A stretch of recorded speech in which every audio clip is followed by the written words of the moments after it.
Menus बनाने के बाद और मेनूज को ऑर्गेनाइज करने के बाद जो भी हम मेनूज बनाए थे यानी अलग अलग पेजेज के लिए उसी नाम का मेनू बना लिए थे।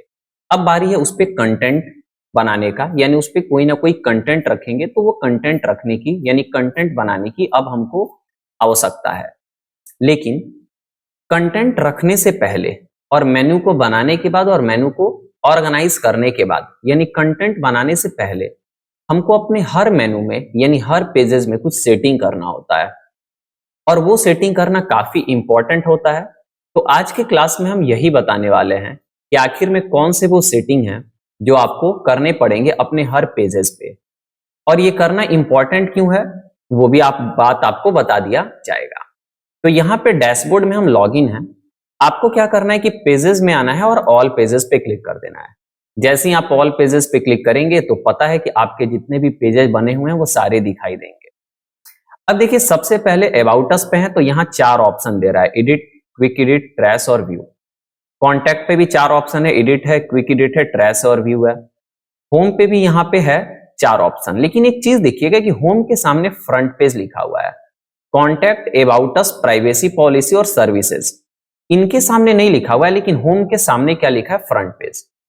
इसका मतलब ये हो गया कि होम जो है वो हमारा फ्रंट पेज है, यानी जब भी मेन डोमेन खोलेंगे तो हमारा ये होम पेज यानी होम मेन्यू जो है उसी में जो भी कंटेंट लिखा गया वही दिखाई देगा।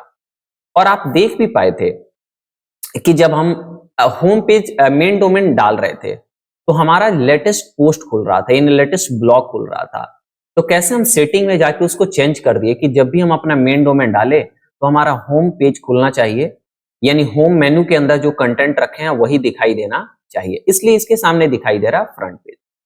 अब सबसे पहले हम होम पेज पे ही कंटेंट रखेंगे। तो आपको क्या करना होगा, वैसे तो ये सेटिंग चारों में यानी जितने भी पेजेस बनाएंगे करना होगा रिक्वायरमेंट के अनुसार। तो आपको पहले पे बताते हैं, फिर दूसरे पे करेंगे तो दूसरे पे, तीसरे पे करेंगे तो तीसरे पे, चौथे पे करेंगे तो चौथे पे। आपको क्या करना है कि यहां से होम वाले के एडिट पे क्लिक करना है।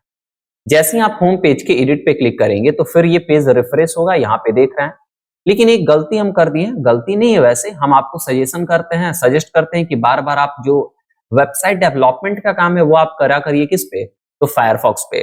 लेकिन हम इस बार क्या किए हैं, इसको क्रोम पे ओपन कर दिए हैं, तो कोई दिक्कत नहीं है। हम भी अगले बार क्या करेंगे कि फायरफॉक्स का यूज करेंगे। वैसे फायरफॉक्स का ही आप यूज करा करिए। अब जैसे ही हम खोले तो देखिए ये एडिट पेज वाला सेक्शन खुल गया, ये पहले से भी आप देखे होंगे। अब आपको राइट साइड में क्या करना है कि जब नीचे आएंगे ना तो यहाँ एक्स्ट्रा सेटिंग्स दिखाई देगा और इसके नीचे कुछ ऑप्शंस यहाँ दिखाई देंगे। अब इसी में से कुछ क्या करना है, सेटिंग करना है, कुछ सेटिंग को चेंज करना है और बाकी जो पहले से है वैसा ही आप रहने देंगे। सबसे पहला जो सेटिंग करना है वो यहाँ पे है साइड बार लेआउट। अब यहाँ पे साइड बार लेआउट में क्या करिए, नो साइड बार करिए। अब ये नो साइड बार का क्या मतलब हुआ, इसका मतलब ये हो गया कि जब भी आप पेज पे कुछ कंटेंट लिखेंगे तो वो साइड बार में अगर आप नो साइड बार के अलावा कोई रखेंगे ना तो क्या होगा कि आपका कंटेंट बीच में लिखा जाएगा और साइड में कुछ जगह बचे रहेंगे कुछ अलग कंटेंट को रखने के लिए। इसलिए हम यहाँ पे क्या कर दिए हैं, नो साइड बार। नीचे जो वो साइड बार स्टाइल है तो इसको आप क्या कर देंगे जी, ये यही कस्टमाइज रहने देंगे या फिर इसको अनबॉक्स या फिर बॉक्स, कुछ भी रखना हुआ तो रख सकते हैं, कोई दिक्कत नहीं है। फिलहाल मेन आपका सेटिंग है यही कि एक तो आपका कंटेनर लेआउट होता है, तो कंटेनर लेआउट में भी 4 ऑप्शन मिलेगा। उसके बाद यहाँ पे कंटेनर स्टाइल है, यहाँ पे आपको 3 ऑप्शन मिलेगा। उसके बाद यहाँ पे साइड बार है तो इसको आप कर लेंगे क्या, नो साइड बार। और यहाँ पे साइड बार सेटिंग है, इसको आप क्या कर देंगे, ऑन बॉक्स या बॉक्स, कुछ भी रहने दे सकते हैं। फिलहाल हम कस्टमाइज सेटिंग ही रहने देते हैं। यानी मेन जो सेटिंग है वो है क्या कि आपको यहाँ पे जो साइड बार लेआउट है इसमें क्या कर लेना है, नो साइड बार कर लेना है। तो पहला आप ये चीज समझ गए। वैसे साइड बार क्या होता है आगे आपको पता भी चलेगा। उसके बाद नीचे डिसेबल सेक्शंस में देखेंगे कि अलग अलग ऑप्शन है, जैसे disable primary header, disable mobile header, disable title, disable bread crumb, disable feature image. अब इसमें से कौन कौन से डिसेबल करने हैं, तो 3 चीज यहां से डिसेबल करना है। पहला डिसेबल टाइटल कर देना है। अब ये क्या होता है वो समझ चाहिए। जब हम यहाँ पे नए टैब में अपना वेबसाइट खोलते हैं wpclassonline.in तो आप देखेंगे कि अगर हम होम पे हैं तो टाइटल दिखा रहा है इस मेन्यू का, अबाउट अस में आए तो यहाँ पे इस मेन्यू का टाइटल दिख रहा है, अगर सर्विसेज पे आए तो इसका टाइटल दिख रहा है और कॉन्टैक्ट पे आए तो इसका टाइटल दिख रहा है। तो मेनू का टाइटल दिखे कि नहीं दिखे, यही सेटिंग होता है कहां से हमारा, तो ये डिसेबल टाइटल। अगर डिसेबल कर देंगे तो आपका टाइटल नहीं दिखाई देगा, जो आप यहां लिखेंगे वो दिखाई देगा। तो हमको क्यों टाइटल देखना है जब ऊपर मेनू यहाँ पे दिया ही हुआ है, तो इसलिए हम यहां से इसको क्या कर दिए, डिसेबल टाइटल, पहला चीज। दूसरा कि यहाँ पे करेंगे डिसेबल ब्रेड क्रम। अब ये ब्रेड क्रम क्या होता है वो आगे के क्लासेस में आपको पता चलेगा, बट अभी आप इसको डिसेबल कर लीजिएगा क्योंकि ब्रेड क्रम रखने की आवश्यकता नहीं है। और तीसरा डिसेबल फीचर्ड इमेज कर दीजिएगा क्योंकि अभी फीचर्ड इमेज आपको लगाना नहीं है, और ये क्या होता है फीचर इमेज, ये भी आपको आगे मिलेगा। तो फिलहाल 3 सेटिंग यहाँ पे क्या कर लिए, हम ऑफ कर लिए यानी डिसेबल, और एक यहाँ पे आप जो साइड बार लेआउट है इसको क्या कर लिए, नो साइड बार। और साइड बार स्टाइल जो है यहाँ पे हो सकता है कि आपको फुल विड्थ भी मिले तो फुल विड्थ रख लेंगे, अगर नहीं मिलता, यही 3 मिलता है तो आप कस्टमाइजर सेटिंग भी लगा सकते हैं, कोई दिक्कत नहीं है। या फिर आप क्या कर सकते हैं, अनबॉक्स या बॉक्स भी कर सकते हैं। हालांकि इसके बारे में भी थोड़ी मोड़ी जानकारी आपको आगे मतलब आगे आपको मिल जाएगा।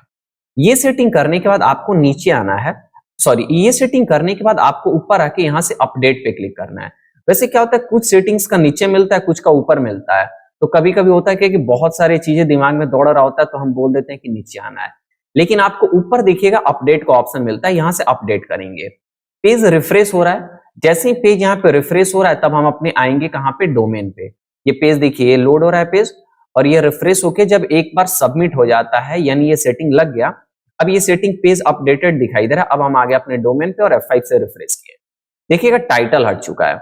अबाउट अस में भी दिखेगा, सर्विसेज में दिखेगा, कॉन्टैक्ट में भी दिखेगा, लेकिन होम पे से टाइटल हट गया क्योंकि टाइटल को डिसेबल कर दिए।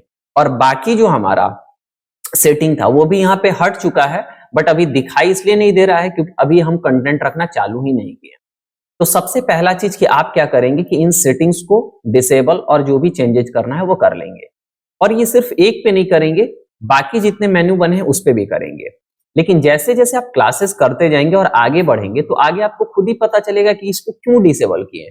तो उस समय आप खुद डिसाइड करिएगा कि डिसेबल रखना है कि इनेबल रखना है। अगर आपको रखना है तो इनेबल रखिए, नहीं रखना है तो डिसेबल कर दीजिए। लेकिन अभी आप क्या करेंगे, डिसेबल करके चलेंगे, क्योंकि अगर डिसेबल नहीं करेंगे तो और भी चीजें थोड़ा जगह ले लेगा, कुछ ऐसा होगा वैसा होगा, तो उससे कंफ्यूजन ज्यादा होगा। लेकिन धीरे धीरे जैसे जैसे आप एक्सपर्ट बनते जाएंगे तो अपने सेटिंग के अनुसार, अपनी आवश्यकता के अनुसार उन सेटिंग को या तो ऑन करिए नहीं तो ऑफ करिए। तो ये क्लास बस यही था कि क्या बेसिक सेटिंग्स करना चाहिए अगर आप कोई वेबसाइट बनाने जा रहे हैं तो इस क्लास में बस हम इतना ही रहने देते हैं, फिर मिलते हैं हम आपसे अगले क्लास में।